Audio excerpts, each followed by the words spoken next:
Yo, welcome back to a brand new video. Man, I've been gone for a minute, man. But it's hump day. I'm back. Um, yeah, I just been going through some, little small things, man. I've been trying to study for a little exam I gotta take for work, trying to get a new position at work, trying to run this little business. It's just, life just hits you sometimes, man. But we gotta keep moving. We gotta keep moving. Gotta keep trying to grow this channel, man. So make sure you guys follow, subscribe. Go to my other social media platforms: Facebook, Instagram, TikTok. Not doing too well on TikTok, man, but I'm posting on there. I can't figure out the algorithm on there. I can't really figure it out. If y'all got some advice about TikTok, man, let me know, man, because I don't know nothing about TikTok. But I'm posting on there. Mostly I post on Instagram and I post on here. Yeah, don't forget to get on the Amazon, get your supplements, get the desired nutrition, the pre-workout, then get your post-workout, the electrolytes. Yeah. All right, man. So we got a new president. That's it. It's done. Trump 2024. What do y'all think, man? I'm trying to figure out what people think about it. I know I've had people in my not in my comments, but like, because when I used to live in Florida, that's a Republican state, but there's a lot of, liberals out there too, and that the way that they, approach the situation is that they basically just don't like Trump. They don't like him. They don't like his personality. So I'll try to engage in conversation with them, with one of my homeboys. Me and him went back and forth for like probably 4 days, man. Just going back and forth, just talking. Good conversation, but the way his mind works was he was very fixed on racism. That was his motivation to not vote in a certain direction. And I would kind of ask him, like, so what is it that you like about, Harris? Like, what is it you like about her? He didn't really have any, answers. It's just like, well, I don't like Trump. I was like, oh, okay, well, I mean, if you're gonna vote for somebody, in my opinion, this is just my opinion, vote for policy, don't vote for personality. If you don't like somebody's personality, but they may be better for the country, then I would suggest you vote for that person. Um, but like I said, that's just my opinion. I'm not saying that everybody should have voted for Trump. That's not what I'm saying, because people have their own personal reasons of why they don't want to, or why they want to vote for Kamala. For me, I couldn't really figure out any policies that she was, um, that she wanted to achieve that she couldn't do while she was vice president. Obviously, she wasn't the president. Biden was the president, but any suggestions that she could have came up with to Biden, I mean, you are, close by him, and you know, you can help out as the vice president. I'm sure you have some say so. Um, but the way the last 4 years went, or 3.5 years, it's been rough. I mean, we've all been living in this, it's just been rough for everybody. And the border's been wild. Inflation is crazy. And yeah, gas, everything was just, everybody's spending crazy amounts of money right now. But nobody's getting paid more. We're not getting paid more. We're spending more. We're not getting paid more. So there's an imbalance. You know what I'm saying? So hopefully Trump can bring back balance to the country, and and bring and also bring the Democrats and the Republicans together. You know what I'm saying? Like, uh, get them together, and so they can work together. It's better if we all work together than work against each other. I was saying earlier what things could change like immediately. I think fracking can change. I think fracking can change immediately, which would, obviously, drill, drill, drill. That's what he wanted to do. He said he wanted to do that first day in office. Border security can change almost immediately. Policies can change about vetting people and what people should be coming in. And also, I think illegal people are still going to come in, right? That's not going to stop. How we process them is going to stop. The way we process people is going to stop. And I believe he is going to not so much focus entirely on the border, but probably going to be going into these communities and getting people out of the country. People who are not supposed to be here, you know, who have been here for years, they're going to be coming for those people and getting them out. So this is going to bring up a lot of federal law enforcement positions. ICE is going to be probably doing a lot of hiring.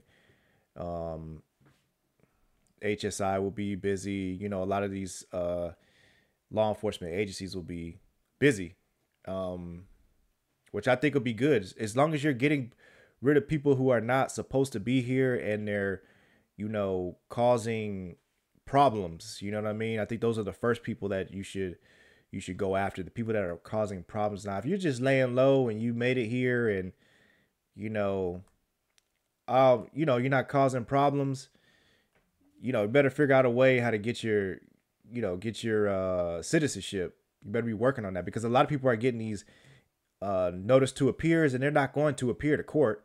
So they're just out here, just not doing nothing. You know what I mean? Just taking up space, really. We're already having a house shortage. So, and that's why the prices are so high. We're not building homes, we're just building condos. So hopefully some of these things will change so people can start affording homes. People are coming out of the young people. I'll tell you this too. Whatever you may think about, Trump and whatever's going on, the people spoke up this year. The people spoke up. A lot of young people, first-time voters, came out and voted. A lot more black men voted this year. Obviously, white men are going to always vote. And the women. There's a lot more women in this world, and a lot of women voted. And probably one of the main demographics that are probably upset are probably the black women, because a lot of black women probably voted for Harris. For whatever reasons, but so they're probably the most upset, but hopefully things will get better for everyone, and I think the Harris thing is just like, we could have had, the main thing was, we could have had a black woman, or Indian woman, whatever she is, a woman of color in office, a woman and a woman of color. You know what I'm saying? You could have killed two birds with one stone. You know what I mean? So I think that's what a lot of people that were voting for her are probably upset about more, because it's like, we're back to having a white president, So, and then the issues that most young people had, the young generation, like Gen Z and everything, they were worried about World War III. A lot of people were worried about World War III because that kind of falls on Gen Z, if there was to be like a World War III. They were worried about the economy. And there's a third thing they were kind of worried about too. The wars, the economy, and something else. It wasn't gas prices, but it was something else. But yeah. But a lot of the young people they had a specific thing that they were worried about, and that's what kind of. And I think it was the border too. I think they had some issues with the border too. But this is what a lot of the people were saying. I did not expect it at all, and to be honest, like going into the election and this whole election cycle, I wasn't sure I was wanting to vote for President Trump.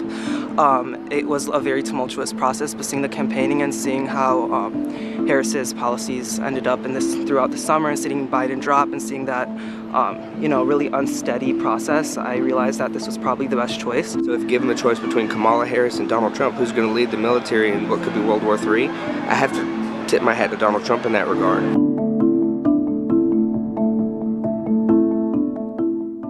I'm gonna go home frustrated and a little still like confused, because I feel like I mean I saw Kamala Harris come in our town and like cause traffic jams every single week.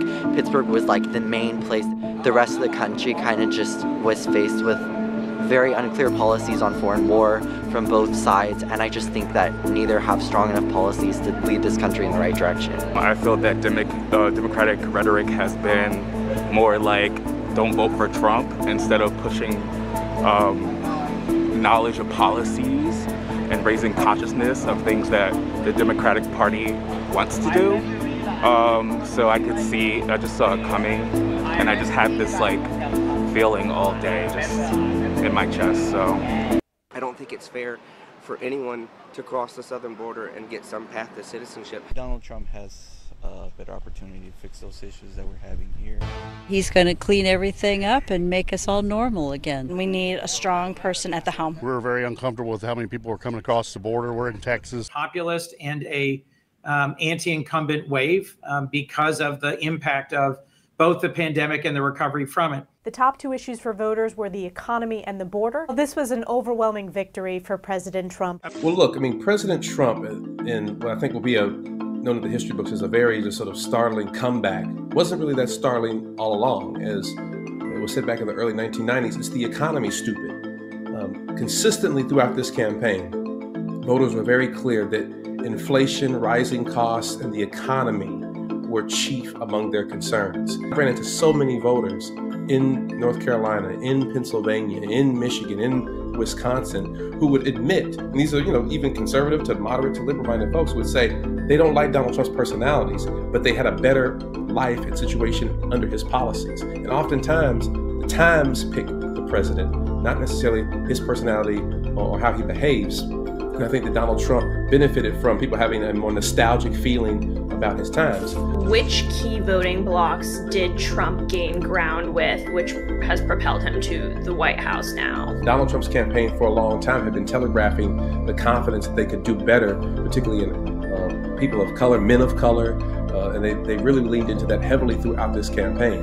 You see a realignment among Hispanic voters, a smaller shift among black voters in key swing states. That all helped catapult Trump to victory here.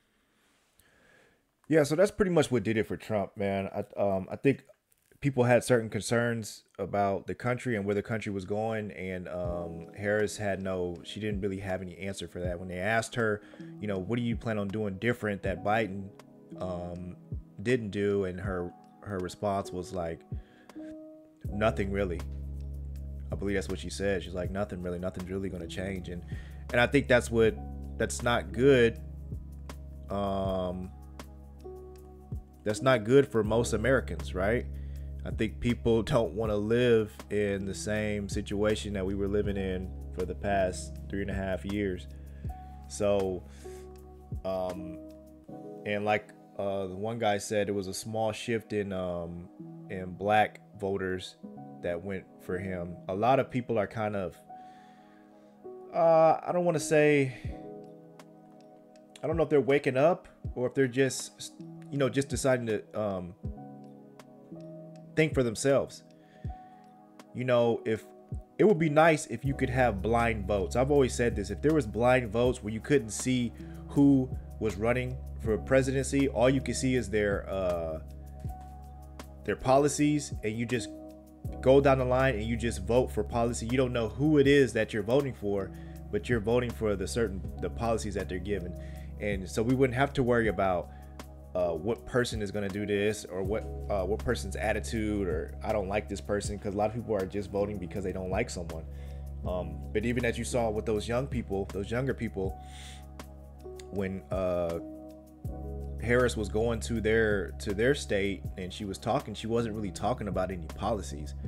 So it kind of forced their hand, even though they didn't want to vote. Because sometimes people are just like, I don't want to vote for either of them, so I'm just not going to vote. And then there's other people that was like, hey, this is my right. This is my, my birthright. I'm going to vote, and I'm just going to vote for the best person. So even though they wanted to vote for Harris, they're just like, she's not doing it. She's not doing it. She's not doing enough. she's not talking about any policies. She's just, all she's saying is don't vote for Trump because he's this, he's that, you know. So I had to vote for Trump. You know what I mean? So to me, that's people that just like waking up. That those are people that think for themselves, even though they're young. It's cool to see that they're out there like really thinking for themselves, and they're really watching this, what's going on, and they're not just following other people. So I did like that when I saw that from the younger generation. The way they're talking is just like, hey, I know that this is the person I want to vote for, but she's not doing it for me. She's not talking about nothing. So, but what do y'all think in the comments, man? Let me know what you guys think of the new / previous president. So he's number 47. He was the 45th. So I think this is the first time. I don't know if it's the first time or the second time someone's been president, left, and then came back. Can't remember. Did Clinton do that? Anyway, yeah, let me know what you guys think in the comments. Don't forget to like the video, share the video, and subscribe, man. I'm trying to build these views up, trying to build this community up, and yeah, I'll see you guys in the next video. Appreciate y'all watching. Peace.